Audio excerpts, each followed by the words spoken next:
Prabowo bilang akan bertanggung jawab. Pertanyaannya yang sekarang masih belum terjawab, bentuk tanggung jawabnya ini seperti apa? Apa pakai duit APBN, apa menugaskan dana negara, atau pakai duit pribadi? Dari awal juga rencananya perpanjang rutenya Jakarta-Surabaya. Itu era Jokowi itu ya. Prabowo terakhir bilang maunya Jakarta-Banyuwangi. Nah cuman memang persoalannya lagi-lagi duitnya nggak ada gitu. Dari mana duitnya? Nah, beban bunga ini yang sekarang jadi tanggungan WUS. Dan kemarin hasil restrukturisasi Luhut dan kawan-kawan ke China itu cuman mendapatkan solusi perpanjangan tenor dari 40 tahun jadi 60 tahun. Presiden Jokowi waktu meresmikan bahwa proyek WUS ini akan menjadi motor pembangunan pusat-pusat ekonomi baru lah ya di sepanjang rute gitu. Tapi pada kenyataannya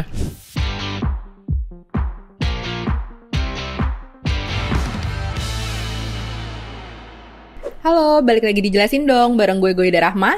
gue Praga Utama. Gue Mamang Cesar. Dan saya Revan. Oke, kita mau jelasin apa nih Goy di episode kali ini? Kita mau jelasin soal WUS nih Ga. Kan lagi rame ya bicara soal utang-utangnya yang gak kelar-kelar nih. Menarik ya, WUS kayaknya bakal selalu rame dibahas nih. Betul. Tapi sebelum itu gue mau ceritain dulu apa yang ditulis Tempo dalam sepekan terakhir. Pertama kita mulai dulu nih dari free content ya. Jadi di Tempo.co, di free content, tim ekonomi Tempo sedang menulis soal rapat antara Badan Gizi Nasional dengan DPR RI. Ini waktu Rabu kemarin Badan Gizi Nasional datang ya ke gedung DPR. Nah di gedung DPR saat rapat bersama anggota DPR, Dadan bilang kalau dia butuh tambahan dana sekitar 28,6 triliun untuk 2 bulan ke depan sampai akhir tahun untuk merealisasikan beberapa proyek Badan Gizi Nasional. Salah satunya untuk membangun 8.000 SPPG atau dapur di wilayah terpencil untuk program MBG. Nah menariknya di rapat DPR juga Dadan bilang bahwa sepanjang tahun ini ada 11.200 orang yang jadi korban keracunan MBG. Meskipun ini angkanya jauh lebih rendah dari laporan Kementerian Kesehatan yang bilang ada 12.000 orang yang jadi korban keracunan MBG. Nah sementara di harian, ini isu yang juga rame dan menarik dibahas adalah soal redenominasi rupiah. Ini kan rame ya kemarin Menteri Keuangan Purbaya bilang bahwa wacana untuk redenominasi rupiah ini muncul lagi. Dia akan menjalankan lah ya rencana yang sebetulnya udah muncul itu dari 2010 atau sekitar 15 tahun lalu. Nah ini kan setiap pemerintahan ya, era pemerintahan itu selalu ada wacana redenominasi tapi nggak pernah terrealisasi. Nah sekarang Purbaya mencuatkan lagi wacana itu tapi belum jelas urgensinya apa dan sebetulnya juga tidak terlalu menguntungkan buat publik gitu. Nah ada lagi nih yang menarik di majalah Tempo yang akan terbit pekan ini ya.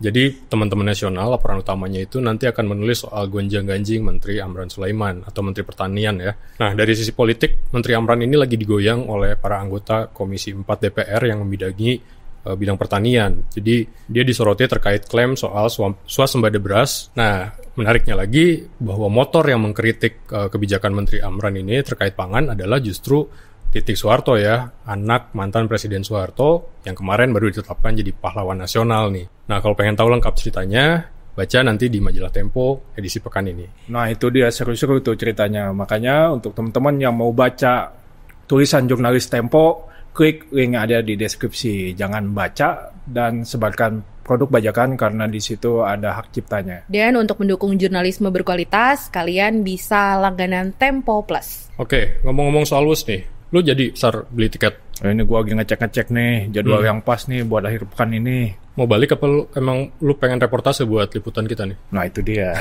Sekalian ya? Sekalian. Nah tapi ngomong-ngomong soal WUS ini kan emang ya mungkin sejak bulan lalu juga udah rame ya. Iya rame terus. KPK bilang mau mengusut dan kemudian kemarin bilang bahwa menemukan ada dugaan korupsi ya dalam pengadaan lahannya ketika proyek. Baru-baru ini mantan Menteri Perhubungan Ignatius Jonan juga datang ke istana yang katanya ngomongin soal itu lagi nih. Sebenarnya ada apa nih soal WUS ini? Ya, memang ini terus menjadi perbincangan ya, terutama sejak Danantara ini merilis isu ini di DPR. Jadi ketika Danantara dipanggil ke DPR untuk pertama kali ya di Komisi 6, terutama holding operasi waktu itu. Nah, salah satu isu yang mau diselesaikan itu adalah hutangnya WUS gitu ya. Nah, pada saat itu memang Danantara mengajukan ini ya solusi gitu ya bahwa untuk bisa menyelesaikan utang WUS ini perlu ada bantuan dari pemerintah gitu. Makanya sejak saat itu akhirnya bergulir lah terus isu soal WUS ini terutama ketika Purbaya sudah jadi menteri. Karena ketika Purbaya menjadi menteri keuangan, ini dia ikut menanggapi juga. Dan di sana Purbaya itu justru awalnya ya, itu kayak nggak mau ikut campur dalam pembayaran utang WUS. Ya, jadi dia tidak, nih. dia tidak mau APBN terlibat.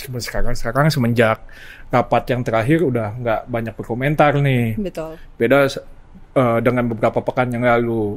Makanya sempat disoroti perbedaan pandangan dari dua tokoh ini ya, dari pejabat-pejabat di Danantara dan Purbaya gitu. Dan ini saling silang gitu. Sebenarnya solusinya kayak gimana? Akhirnya itulah yang dibawa ke ratas, solusinya seperti apa, dan kita dengar sendiri Prabowo bilang apa kan. Jadi sebenarnya persoalan utang WUS ini ada apa sebetulnya?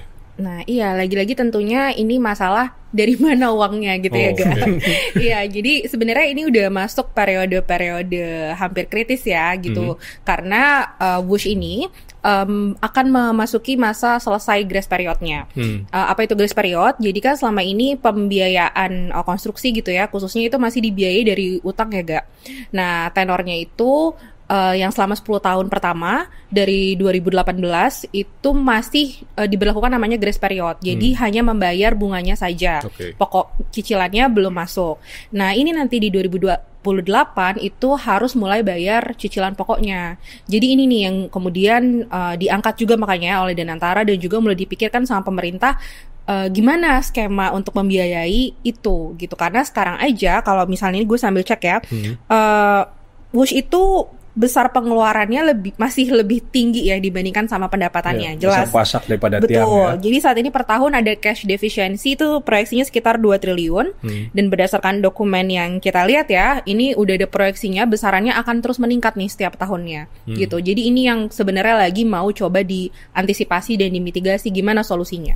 Oh, jadi sebenarnya utang WUS itu sama kayak kita utang ke bank lah ya, bahwa beberapa tahun pertama atau KPR lah. Betul. Beberapa tahun pertama tuh kita bayar bunganya dulu memang, baru pokok bunganya setelah berapa tahun berjalan ya, biasanya 5 tahun kan gitu ya. Betul. Ini bukan cuma Danantara yang raise issue. Waktu itu KAI juga di DPR, direktur utama yang baru, Bobi Rasidin itu bilang bahwa WUS ini akan menjadi bom waktu buat KAI. Bom waktu gimana nih? Ya karena kan tadi, sekarang aja belum bayar pokoknya udah banyak yang membebani gitu ya. Membebani banyak perusahaan yang menjadi pemegang sahamnya ya, terutama KAI tentu. Nah, setelah nanti sudah masuk grace period, artinya bebannya lebih tinggi lagi. Ini tentu pemegang saham ini akan lebih terbebani lagi, terutama ya KAI tentunya. Apalagi kita lihat bus ini belum sampai ke peak penumpangnya gitu ya. Targetnya kan 30.000. Sekarang baru separuhnya. Betul. Nah ini tapi kan baru mau kita tulis ya di majalah yang akan terbit besok gitu. Nah, sementara teman-teman harian juga udah mulai ngerunning nih. Temuan lu apa nih, Van, soal WUS? Nah, sebetulnya yang paling membebani WUS saat ini kan memang pembayaran bunganya ya. Bunganya itu ada 2 sebetulnya untuk pendanaan awal sebesar 6,02 miliar US dollar itu dia dapat bunga 2%. Nah, sementara untuk cost overrun yang sebesar 1,2 miliar US dollar itu bunganya sebesar 3,4%. Dan itu gede banget dibandingin dengan misalnya Jepang lewat JICA pada awal proposal awal ya? Iya, feasibility study dulu dia menawarkan cuma 0,1%. Nah, beban bunga ini yang sekarang jadi tanggungan WUS. Dan kemarin hasil restrukturisasi Luhut dan kawan-kawan ke China itu cuman mendapatkan solusi perpanjangan tenor dari 40 tahun jadi 60 tahun. Ya, dan ini sebenarnya belum deal juga ya Go ya. Betul. Karena itu masih bagian dari negosiasi yang masih berjalan sampai sekarang kan. Oh jadi WUS tuh sekarang ada 2 ya beban bunga utangnya ya? Iya betul gak. Dan per tahun itu berarti sekarang sekitar 1,2 triliun yang harus ditanggung oleh WUS untuk membayar utang bunga ya. Ya, gue nambahin, jadi 1,2 triliun itu untuk konsorsium Indonesia aja. Secara keseluruhan itu KCIC sebenarnya menanggung setiap tahunnya itu 2 triliun. Karena dibagi, jadi ini kan KCIC itu adalah perusahaan patungan kan. Betul. Nah, di bawahnya itu ada konsorsium Indonesia, ada konsorsium Cina. Indonesia megang 60%, Cina megang 40%. Nah, otomatis itu kita ketika kita pisahkan ya yang menjadi kewajiban konsorsium Indonesia itu ya 1,2 triliun. Iya, ini kan tadi seperti yang kalian bilang gitu ya, dari sisi pengeluaran itu banyak banget beban-beban yang ditanggung gitu ya. Sementara dari sisi pendapatan, kalau kita lihat datanya ini 90% masih bergantung dari pendapatan tiket aja gitu. Sementara tadi kita juga udah ngomong kalau penumpangnya masih jauh dari target yang diharapkan. Nah, sementara kalau misalnya melihat pendapatan non-komersialnya dari selain tiket gitu ya, kayak dari TOD yang dibangun di sekitarnya itu juga masih jauh lagi dari harapan. TOD gitu. itu kawasan di sekitar stasiun gitu. Betul. Ya, itu kan janji awal pemerintah ya waktu Presiden Jokowi waktu meresmikan bahwa proyek WUS ini akan menjadi motor pembangunan pusat-pusat ekonomi baru lah ya di sepanjang rute gitu. Tapi pada kenyataannya gue memang udah beberapa kali naik WUS gitu dan memperhatikan memang belum ada nih TOD ini. Padahal ketika peresmian waktu itu bilang memang manajemen KCIC ya bilang bahwa motor pendapatan WUS nanti akhirnya memang dari TOD, terus penjualan naming rights station gitu ya. Jadi ya seperti proyek transportasi pada umumnya lah gitu, bahwa tiket itu tidak akan bisa menopang pemasukan utama operasional perusahaan gitu ya, tidak akan bisa menutupi. Jadi si pengelola perusahaan transportasi harus pinter-pinter cari duit di luar tiket.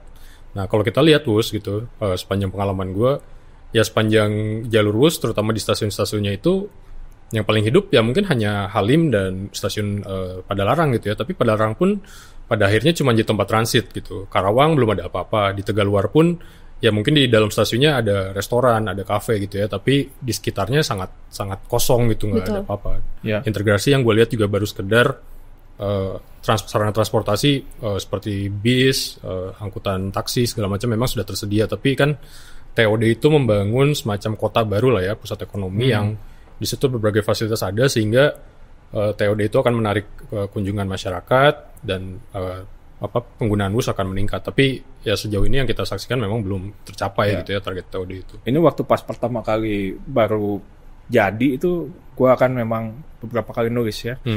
Itu gue udah sempat nanya gimana sih yang proyek TOD ini, karena ini kan TOD ini memang sumber cash-nya WUS gitu. Nah tapi untuk bisa mengembangkan kawasan itu kan butuh duit juga gak? Nah, investasi awal ya? Yes, investasi awal juga kan dibutuhkan gitu, selain lahan ya. Nah kalau lahan itu sebenarnya di beberapa titik itu sudah dikuasai lah sebenarnya ya. Tapi untuk pengembangannya ini kan butuh modal yang nggak sedikit. Apalagi misalnya mau bikin mall atau mau bikin apartemen, itu kan harus ada modal awalnya dulu. Nah sementara keuangan lagi berdarah-darah seperti ini, tentu itu pun jadi berat gitu ya. Ini jadi kayak telur sama ayam sebenarnya, mana yang mau duluan dilakukan gitu ya. Karena yang paling logis adalah ya operasional dulu. Operasional juga kan diperbaiki. Karawang aja baru beberapa waktu setelah semua sudah beroperasi baru Karawang beroperasi gitu, karena waktu itu jalur transportasinya menuju ke stasiunnya juga masih disiapkan gitu ya. Nah itu dulu yang dibenerin dan integrasi transportasi dulu, baru nanti pengembangan TOD gitu kan. Nah ini kan WUS lagi terus disorot lah ya, dan memang banyak masalah gitu. Tapi gue agak lupa sebenarnya perjalanan proyek ini. Gimana sih masalah-masalah WUS ini awalnya? Yes. Wah, kalau diceritain tuh panjang banget ya. Jadi kita di Tempo sendiri kan udah ngikutin dari awal ya, waktu bahkan ketika tender pertama ya, yang akhirnya jatuh ke tangan Cina gitu. Lama nggak terdengar itu, sampai akhirnya tahun 2021 WUS ini naik lagi. Memang kita yang pertama kali menulis juga bahwa terjadi cost of run di proyek WUS gitu ya. Waktu itu kita melihat dokumen bahwa proyek ini memang akan betul-betul menambah biaya gitu ya, dari sekitar 6 miliar US dollar itu menjadi 7,2. Jadi ada tambahan 1,2 miliar US dollar gitu ya. Dan kita akhirnya mendalami sepertinya apa sih yang menyebabkan adanya pembengkakan ini. Nah ini sebenarnya gue belum tahu ada kaitannya nggak sama yang sekarang ditelisik sama KPK itu. Nah, tapi pada saat itu memang banyak sekali persoalan yang membuat biaya ini membengkak. Misalnya ya, trase itu berubah ya? bukan hanya berubah, waktu itu trasenya itu menembus fasilitas umum dan fasilitas sosial gitu ya. Karena memang waktu itu gue ngobrol dengan beberapa pihak yang terlibat di proyek ini. Proyek WUS ini kan bekerja sama dengan Cina. Nah, Cina ini kan punya kultur yang berbeda di sana. Ketika pemerintah mau bikin WUS, ya orang harus ngasih lahannya gitu ya. Sementara di Indonesia itu kan beda. Betul, negosiasi dulu. Negosiasi dulu, harus dibebaskan dulu, ada biayanya. Terus ketika lewat fasilitas umum dan fasilitas sosial ini tentu harus dipindahkan dulu kan. Nah, inilah yang akhirnya membuat waktu pelaksanaan proyek ini kan molor. Nah, ketika molor itu akhirnya biaya-biaya juga naik. Misalnya biaya konstruksi pada saat itu kan ketika pandemi akhirnya naik betul. Tuh. Udah gitu juga ya tentu ketika trasenya tidak sesuai dengan rencana pasti ada biaya-biaya yang tidak diatur sejak awal. Ternyata naik sampai segitu. Dan jangan lupa 1,2 miliar US dollar itu yang sudah disepakati oleh pemilik saham. Tapi saat ini tuh masih ada dispute ya dengan kontraktor, masih ada nilai yang masih belum disepakati. Masih nyangkut gitu ya? Masih nyangkut. Salah satunya ya untuk Wika ya. Wika ini salah satu pemilik saham juga Wijaya Karya. Yang konsorsium ya? Yes, dia itu investor juga, tapi dia juga kontraktor juga, dan dia masih dispute. Sampai 5 triliun. Oh iya, kalau nggak salah pas cost overrun ini akhirnya muncul, ini kan momentum ketika akhirnya Presiden Jokowi termakan omongannya sendiri waktu dia bilang pertama proyek WUS tidak akan melibatkan APBN, tapi kemudian gara-gara ada cost overrun akhirnya pemerintah menanggung lewat PMN, mengucurkan PMN ke PT KAI ya sebagai pemegang saham di konsorsium ya. Yes, jadi masyarakat ini jangan sampai merasa bahwa ini baru pertama kali APBN akan masuk ke proyek WUS, seolah-olah selama ini tidak ada APBN yang udah masuk gitu ya. Tapi sejak zamannya Jokowi, dia sudah menjilat ludah sendiri itu. Nah, pada zaman Jokowi itu kan terbit Peraturan Presiden Nomor 93 Tahun 2021. Nah, itu ketika ada cost overrun, akhirnya di situ diatur lah gitu bahwa pemerintah akhirnya masuk. Tapi masuknya gimana? Ya lewat PMN ke PT KAI, Kereta Api Indonesia. Makanya pada saat itu KAI itu kan sebelumnya bukan pemilik saham mayoritas. Begitu dapat suntikan dari pemerintah, dia injeksi langsung ke KCIC, dia langsung jadi mayoritas, dan akhirnya dia juga yang harus menarik utang untuk cost of run-nya gitu ya. Nah, meskipun utang yang diambil KAI ini juga dijamin oleh pemerintah. Jadi pada saat itu sebenarnya APBN udah chip in tuh. Dan besarnya nggak main-main ya, Bang. Sekitar 7,5 triliun tuh yang disuntikan dalam 2 kali. Yes, betul. Makanya pada saat itu langsung jadi mayoritas. Nah, ada bukti lain juga, Bang, yang menunjukkan bahwa perencanaan WUS ini buruk. Terlihat dari perubahan trayek yang semula dia rencananya itu melalui Walini, jadi ada stasiun pemberhentian di Walini. Dia akhirnya terus tuh ke Padalarang. Salah satu pertimbangannya adalah Padalarang ini dinilai lebih dekat dengan pusat kota di Bandung daripada dengan Walini yang jauh dari mana-mana. Iya, soal yang kenapa akhirnya di Padalarang juga, ini kan kita juga tahu karena memang udah ada kereta penghubung ya ke stasiun Kota Bandung atau feeder yang memang sudah lebih siap gitu dibandingkan kalau memang mulai dari Walini. Tapi walaupun kalau kita ngobrol juga ya sama pengamat-pengamat transportasi, Padalarang ini juga pada akhirnya menimbulkan masalah baru ya emang ya, salah satunya soal kemacetan gitu ya di sisi sekitar stasiun. Kemudian ternyata ketidaksiapan ini juga terlihat di stasiun pemberhentian lain seperti yang Karawang tuh ya. Itu juga banyak juga yang masih mengeluh karena lagi-lagi letaknya jauh gitu ya dari pusat kota Karawang gitu, dan belum feedernya juga belum terlalu siap gitu, walaupun sudah ada shuttle sih ya sekarang bolak-balik gitu. Nah, ini lagi-lagi mungkin bisa jadi catatan ya kalau memang pembangunannya tuh tidak terencana dengan baik gitu. Nah, jangan lupa ada insiden-insiden juga gue selama proses pembangunan WUS ini berlangsung. Misalnya ada perobohan tiang yang tidak proper sehingga dia menimpa eskavator yang sedang bekerja di situ. Viral tuh itu tuh. Nah, juga ada kereta proyek yang saling bertabrakan ketika proses pembangunan ini berlangsung. Iya, itu juga rame tuh ya waktu itu ya. Nah, dan yang paling menghebohkan itu pernah terjadi pipa Pertamina dia terbakar gue, sehingga menyebabkan kemacetan pada waktu itu di jalan tol, bahkan sampai ditutup pada waktu itu. Oh, itu yang gara-gara waktu lagi konstruksi ya, pipanya kena gitu ya. Yes. Jadi memang trasenya kereta cepat ini kan yang tadi gua ceritain ya, nggak dicek dulu di situ tuh ada apa gitu ya. Ternyata ketika dibangun ada fiber optik, harus dipindahin dulu. Pas di maju lagi, ada pipa nih, harus pindahin lagi. Nah itulah yang akhirnya ya jadi permasalahan, termasuk yang ini tidak safety. Betul. Begitu digali gitu ada pipa yang sebenarnya udah mau dipindahkan tapi masih ada sisa minyaknya ya waktu itu terbakar. Gue jadi ingat akhirnya waktu itu karena kita sangat sering ya menulis soal WUS gitu. Soal kereta cepat waktu itu kan ya, belum sebulan ada sekali kayaknya. Betul. Belum ada nama WUS waktu itu ya, masih kereta cepat. Itu beberapa pejabat di kereta cepat itu kayaknya anti banget sama Tempo nih ya. Sampai ditandain dia. Betul. Ya waktu itu kita dibilang kan datanya kurang valid gitu ya, Gak ya. Termasuk kita kan sempat nulis waktu itu bahwa kereta cepat ini akan mengalami beban keuangan tuh sampai 40 tahun ke depan. Which is sekarang terbukti gitu, kita ketar-ketir gitu kan. Waktu itu dibilang, wah nggak valid lu gitu kan. Nah sekarang? Ya nggak tahu siapa yang nggak valid gitu ya kalau sekarang. Oke, di balik drama-dramanya Wush ini gitu ya, pada akhirnya kan Prabowo bilang gitu kalau dia akan mengambil tanggung jawab gitu tentang masalah-masalah Wush ini. Dan ini sebenarnya awalnya juga tadi udah disebut ya, karena Danantara yang baru gitu ya membawahi BUMN sekarang kemudian meminta pertolongan lah ya gitu, mengusulkan supaya pemerintah ikut membantu gitu ya tanggung renteng dalam restrukturisasi utang Wush gitu. Nah sementara sebelumnya juga Mamang udah bilang kalau sebenarnya APBN itu udah sempat chip in ya ketika lewat PMN dari KAI.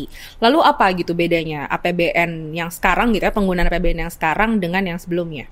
Nah bedanya adalah ketika sekarang ada Danantara udah nggak ada lagi tuh gue skema penyertaan modal negara atau PMN. Jadi semuanya harus lewat Danantara.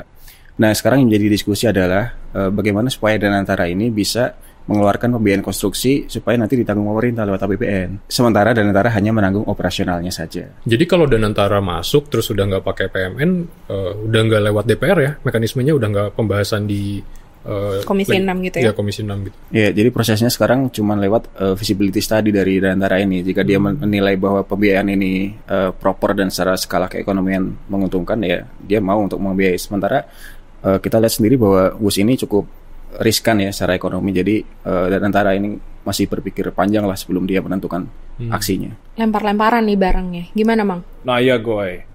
Makanya inilah kenapa Danantara sama Purbaya ini yel-yelan, siapa yang mau megang. Purbaya itu punya dasar yang kuat juga. Kan menurut dia gini, Danantara lu udah punya dividen 80 triliun. Dividen itu udah BUMN ya? Yes, udah nggak masuk ke PNBP lagi gitu.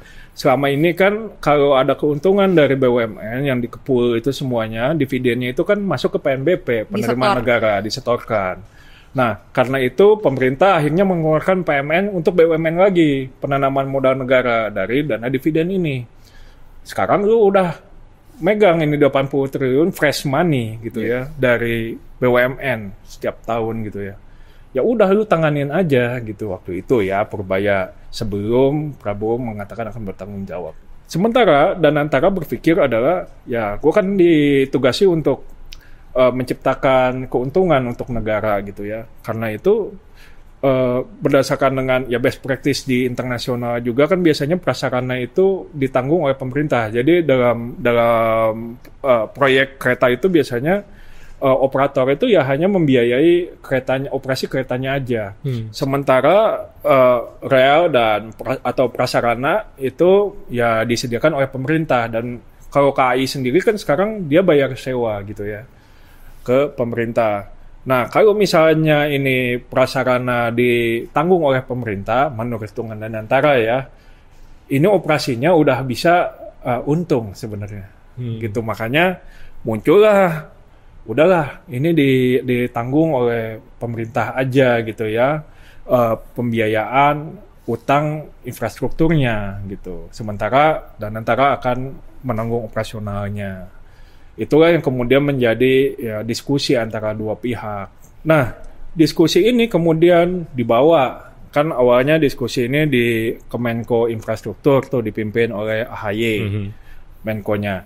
Nah, kemudian ini dibawa ke Ratas. Di istana berarti? Di istana. Nah, setelah itu sehari kemudian yang Prabowo bilang akan bertanggung jawab. Pertanyaannya yang sekarang masih belum terjawab, bentuk tanggung jawabnya ini seperti apa?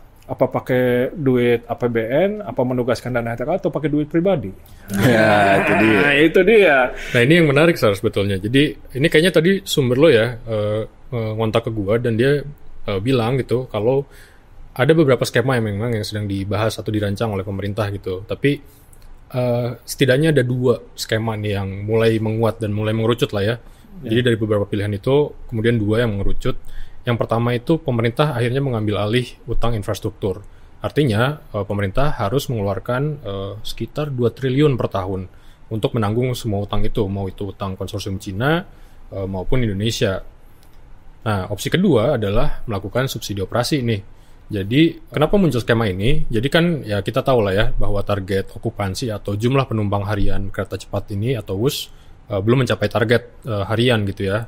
Harusnya kan kalau pengen setidaknya sustain atau untung itu 30.000 per hari penumpangnya, tapi sekarang masih bahkan separuhnya gitu ya, setengahnya lah. Nah, muncullah skema kedua, yaitu dengan subsidi tadi. Artinya pemerintah akan menutupi kekurangan okupansi atau jumlah penumpang ini lewat PSO. Public Service Obligation ya. Betul, jadi ini tuh maksudnya dengan adanya subsidi, nanti harga tiket WUS yang sekarang sekitar 250 sampai 600 ribu itu bisa lebih murah, dan akhirnya jumlah penumpang akan naik gitu, okupansinya bertambah. Tapi PSO ini, siapa yang di PSO? Maksudnya apakah semua tiket akan kena atau hanya segelintir saja gitu? Sisanya yang tadi misalnya okupansinya 50%, apakah hanya 50% ini saja yang di PSO? Nah tadi gue nanya nih ke sumber lo, kayak gimana sih skema detailnya gitu, dan mana kecenderungan yang akan dipilih pemerintah, tapi kayaknya dia belum menjawab dan belum bisa mendetailkan lah. Tapi mungkin nanti akan ada perkembangan selanjutnya lah. Oke, sebentar Ga. Ini kan tadi lo sebut tentang PSO. Setahu gue nih ya, PSO itu kan biasanya diperuntukkan untuk kereta-kereta seperti kereta ekonomi atau layanan-layanan dasar gitu ya. Yes. Nah, apakah WUS gitu ya masuk dalam kategori itu gitu? Nah itu dia Goy. Jadi pejabat pemerintah yang kita wawancara bilang memang skema subsidi ini yang kemudian memunculkan perdebatan lain ya, karena kita tahu bahwa PSO atau subsidi ini kan biasanya untuk kereta ekonomi lah ya, yang memang masyarakat kelas menengah ke bawah gitu. Sementara WUS ini kita tahu segmennya adalah masyarakat menengah ke atas. Nah jadinya kalau nanti PSO ini diberlakukan atau subsidi ini diberlakukan kepada WUS, bisa jadi harganya akan di bawah Argo Parahyangan yang dioperasikan oleh KAI gitu, dan akan menjatuhkan pasar Argo Parahyangan. Nah, kalau gue ngelihat ya, selama ini tuh yang dapat PSO itu apa aja sih gitu ya. Nah, itu biasanya itu kereta-kereta ekonomi. Nah, selain kereta ekonomi, biasanya juga kereta perintis, juga misalnya kereta komuter, yang KRL yang di Jakarta dan KRL yang di Jawa Tengah itu, nah itu dapat tuh. Nah, ini jadi tanda tanya besar ketika PSO diberikan ke WUS gitu.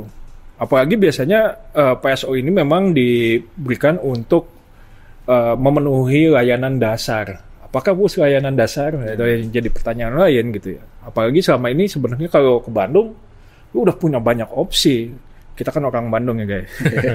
Kita tahu Jakarta ke Bandung itu lu bisa naik travel bus, bisa naik kereta parahyangan, bisa naik pesawat, bisa nebeng temen gitu kan. Nah, kalaupun WUS nggak ada, sebenarnya kita warga Bandung itu punya banyak pilihan. Bahkan salah satu pakar transportasi yang kita ngobrol waktu itu kan cerita, kalaupun misalnya ini Argo Parahyangan betul-betul nggak ada sama sekali pun, itu belum tentu WUS bakal mencapai target gitu. Bahkan kalaupun misalnya semua penumpang yang Jakarta ke Bandung itu dipindahkan ke WUS, belum tentu bisa mencapai target gitu. Apalagi sekarang dengan opsi yang sebegitu banyaknya gitu ya. Dan jangan lupa juga Mang, sekarang lagi rame proyek Jalan Tol Jakarta Cikampek 2 alias JAPEK 2 yang sekarang diklaim sudah sampai 72% ya pembangunannya. Nah, itu bakal makin cepat lagi tuh. Waktu tempuh Jakarta-Bandung bisa cuma 1 jam bahkan kurang, karena untuk seluruh rute Jakarta Cikampek 2 ini diklaim bisa menghabiskan waktu hanya 45 menit. Nah kalau misalnya JAPEK 2 ini udah beroperasi, bisnis travel bakal bergairah lagi, WUS bakal makin tertekan, terutama bagi pasar orang-orang yang pengen langsung ke tengah kota ya, sementara WUS ini kan dia cuma sampai ke Tegaluar, pinggiran. Dan jangan lupa KDM juga minta Argo Parahyangan lebih cepat lagi nih. Benar. Katanya dia minta Aku Parahyangan dari Jakarta ke Bandung itu kalau bisa 1,5 jam. Nah, kok kayak gitu apa daya tawar bos? Betul.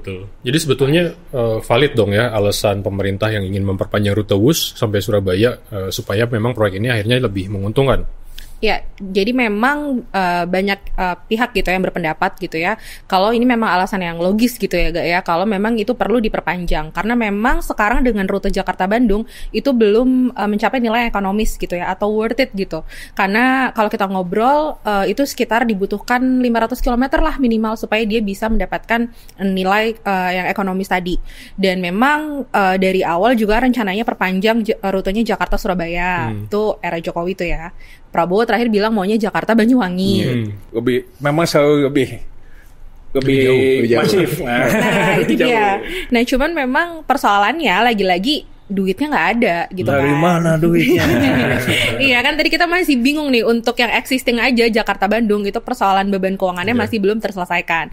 Jadi bagaimana kita mau bikin investasi baru? Yang jelas ini tidak boleh dilakukan secara terburu-buru lagi ya. Jangan sampai kita ngulangin kesalahan yang pertama gitu ya, yang Jakarta Bandung gitu. Nah, jangan lupa juga perpanjangan trase ini juga punya konsekuensi lain gitu ya ke transportasi lain. Contohnya transportasi udara gitu. Diproyeksikan gitu ya akan banyak bandara-bandara yang terdampak gitu, bisa tutup gitu ya, bisa mati ketika rute kereta cepat ini diperpanjang sampai ke timur Pulau Jawa. Nah, itu memang jadi masalah karena tanpa studi yang baik akhirnya dia jadi kanibal kan ke transportasi yang lain. Sekarang Argo Parahyangan udah terdampak gitu kan. Akhirnya dia jadwalnya berkurang, bahkan tiketnya jadi lebih tinggi supaya penumpang bisa pindah ke sana ya, walaupun tidak diakui ya. Nah, nantinya kalau ke sana, ke Jawa Timur yang selama ini dilayani oleh pesawat, nah ini gimana nasibnya nih? Ini udah ada kajian ekonominya belum? Nah, itu yang harus kuat. Nah, itu juga yang emang kita sorotin di rapat opini Sikap Tempo ya, terkait dengan topik WUS ini. Jadi kalau kita lihat tadi opsi penyelamatan WUS yang mengerucut kedua opsi, antara pemerintah menanggung semua atau misalnya memberikan subsidi, ya kami melihat bahwa dua-duanya memang tidak pantas gitu. Apalagi kalau misalnya pemerintah kembali mencuatkan wacana perpanjangan rute. Karena memang kalau kita berkaca lagi ke cerita bagaimana WUS ini awalnya dikerjakan, sangat banyak kekurangan tata kelola yang dianggap lemah gitu ya. Yang terbukti sekarang akhirnya menimbulkan banyak persoalan gitu. Jadi sikap Tempo dalam persoalan ini adalah ya sudah, pemerintah terima saja kenyataan bahwa WUS ini merugi, menjadi beban gitu, dan jangan lagi mengulang kesalahan dengan mengeluarkan uang lebih, karena bagaimanapun itu kan uang masyarakat ya, apalagi dengan misalnya menggunakan duit masyarakat yang dari pajak itu untuk mensubsidi kereta yang bukan untuk kelas menengah ke bawah gitu. Ini kan sangat tidak pantas. Jadi akui saja bahwa proyek kereta cepat atau WUS ini sebagai kekeliruan besar yang bebannya harus kita tanggung sampai beberapa puluh tahun ke depan gitu. Dan ya jangan sampai pemerintah mengulang hal yang sama dalam proyek apapun. Oke, cukup ya soal WUS ini. Mari kita nantikan perkembangan berikutnya. Saksikan terus Jelasin Dong di youtube tempo.co dan Spotify. Sampai jumpa.